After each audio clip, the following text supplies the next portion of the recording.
Welcome to our channel. Today we how to transfer data with Evernote, quick tutorial step by step clearly. To begin, open the Evernote application on your device. Make sure you are logged into your account. Navigate to the note or data you want to transfer. Click on the note to open it. If you want to export a single note, locate the three-dot menu in the upper right corner. Select the option to export. Choose the format you prefer, such as HTML or ENEX. Once selected, confirm the export process. Select a destination on your device to save the exported file. If you want to transfer multiple notes, return to your note list.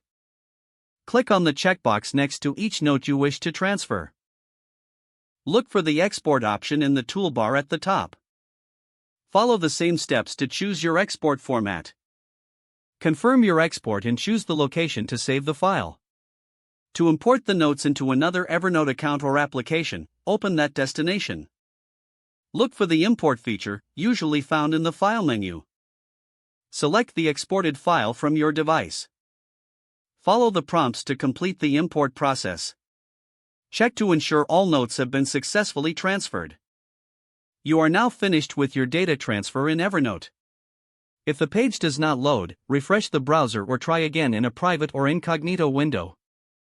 Make sure you are using the correct email address, then retype it carefully to avoid small typos. If your password is not accepted, use the reset option and create a new strong password you can remember. Check your spam folder for verification or security emails, then complete any requested confirmation steps. Enable two-factor authentication if available to improve account security and reduce unauthorized access risk. After signing in, review your profile details so your contact information and settings are accurate and current. If you see an error message, note it down and try again after restarting your device and internet connection. Log out when you finish, especially on shared devices, to keep your account and payment information secure. Don't forget to like this video and subscribe to our channel for more step-by-step tech guides.